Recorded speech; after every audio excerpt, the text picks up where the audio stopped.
E aí, pessoal, na aula de hoje vamos estudar um pouco do planeta Terra, conhecendo esse planeta Terra. E é fundamental nós sabermos identificar as esferas terrestres, são esferas que compõem o nosso planeta e que são fundamentais para a nossa sobrevivência. Nós temos, por exemplo, a litosfera. A litosfera é a esfera que estão compostas as rochas, o solo, que é fundamental para a nossa sustentação e assim poder estabelecer aí na nossa superfície terrestre. Atmosfera. A atmosfera é a esfera onde estão compostos os gases vitais à nossa sobrevivência, entre eles o oxigênio. E nós temos também a hidrosfera. A hidrosfera é a esfera terrestre que está compreendida a água, que é fundamental para a nossa sobrevivência. O conjunto dessas três esferas aqui compõe a chamada esfera da vida, ou seja, a biosfera. Sem algum desses elementos não seria possível a nossa sobrevivência, logo não existiria essa esfera da vida chamada de biosfera. São várias as teorias para a explicação da origem da Terra. A teoria mais assenta a teoria do Big Bang, de uma grande explosão e formação, consequentemente, dos planetas, da nossa galáxia. E nós temos, pensando nisso, no período de formação de origem da Terra, nós temos o tempo geológico e o tempo histórico.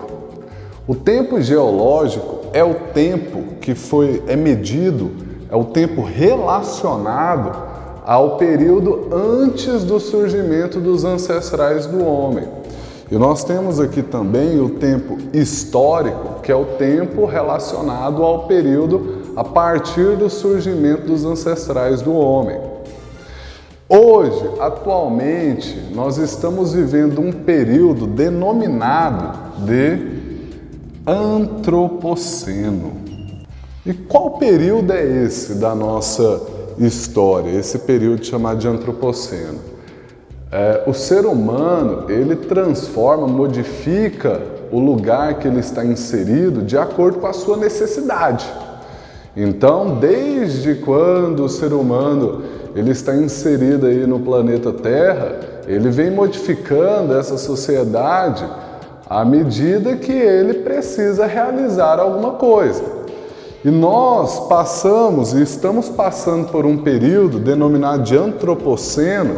Esse período ele é desde a Revolução Industrial, porque a partir da primeira Revolução Industrial, ali no século XVIII, o ser humano ele passou a modificar constantemente o meio que ele vive, porque ele passou a interferir muito no meio ambiente.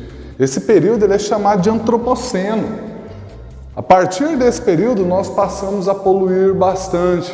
A partir desse período, o lixo passou a aumentar consideravelmente e, consequentemente, nós passamos a interferir ainda mais nesse período chamado de Antropoceno na sociedade que nós estamos inseridos. Então, para ficar claro aqui, tempo geológico é o tempo que é medido antes do aparecimento dos ancestrais do homem. E tempo histórico é o tempo relacionado ao período a partir do surgimento dos ancestrais do homem. Nós temos algumas teorias que foram feitas para explicar um pouco a respeito aí dos movimentos da Terra, dinâmica da Terra em relação ao Sol, e uma teoria foi a teoria geocentrista. Nessa teoria geocentrista foi colocado a Terra como centro, ou seja, nessa teoria que foi defendida por Aristóteles e por Ptolomeu, a Terra ela estava centrada e, consequentemente, os demais astros, inclusive, citando aí, colocando o Sol no meio, girava em torno da Terra. Essa teoria, ela não é aceita, porque nós sabemos, e foi defendido por Nicolau Copérnico e Galileu Galilei, a teoria heliocêntrica, ou teoria heliocentrista, que, na verdade, quem está centrado é o Sol e os demais astros que estão realizando o movimento em torno desse Sol. Isso aqui é fundamental para nós entendermos um pouco dos movimentos da Terra e do aparecimento ali dos dias e das noites, no caso com o movimento de rotação. É importante, principalmente o Sol aqui como centro e a Terra realizando movimento sobre o Sol, em volta do Sol, é importante a gente identificar o movimento de translação, que é responsável pelas estações do ano. E é exatamente isso que a gente vai ver agora. Formas e movimentos da Terra. A Terra, ela possui uma forma de geóide. Que forma é essa? Porque vocês vão me perguntar o seguinte: professor, mas quando nós estamos estudando, sempre aparece no livro aquela superfície completamente esférica da Terra. Justo, isso é feito para ter uma maior visualização daquela superfície terrestre, para nós estudarmos melhor, entender melhor um pouco da dinâmica da Terra. Mas, na verdade, a Terra ela possui um achatamento dos polos. E a Terra ela possui deformações. Ao longo de toda a superfície terrestre existem deformações na Terra. Não é totalmente esférica como nós conhecemos a partir dos livros didáticos.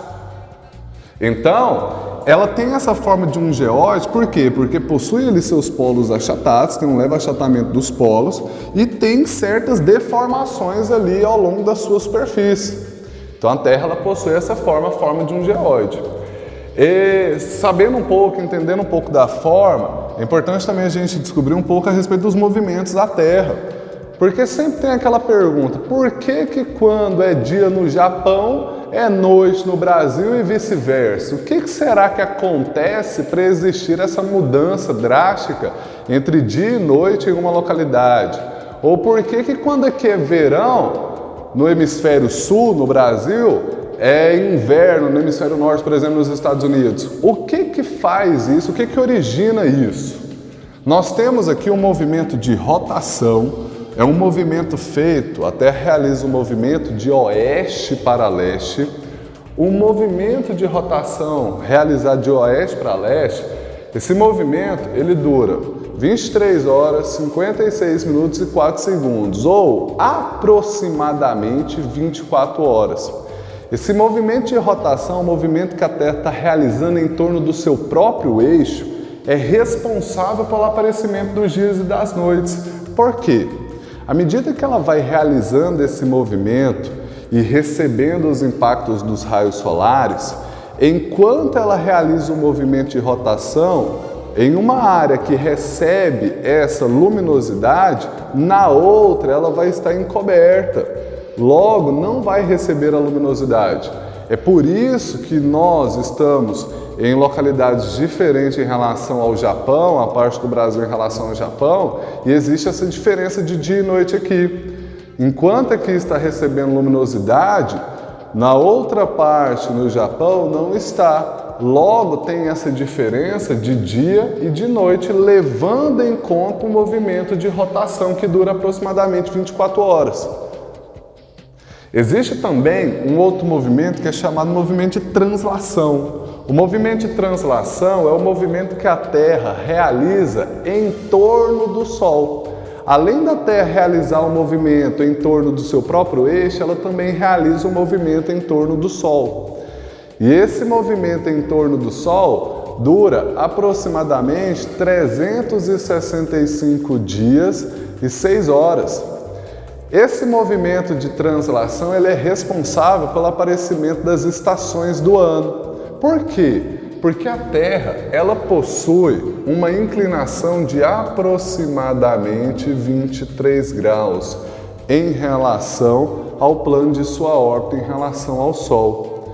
Logo, existe o determinado movimento de translação em torno do Sol faz com que apareçam as estações do ano. Por quê? Porque a Terra, ao estar realizando esse movimento, vai receber uma maior luminosidade em um hemisfério do que com mais intensidade essa luminosidade em uma parte do hemisfério em relação ao outro. Isso quando for verão e inverno.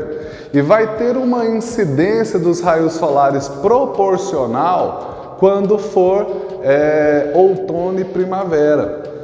Isso são as chamadas estações do ano. À medida que a Terra vai realizando um movimento em torno do Sol, que dura aí aproximadamente 365 dias e 6 horas, vai recebendo luminosidade com intensidades diferentes e, consequentemente, formando as estações do ano.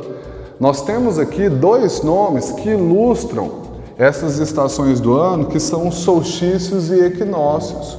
Solstícios refere-se, essa expressão solstícios refere-se a dias e noites diferentes.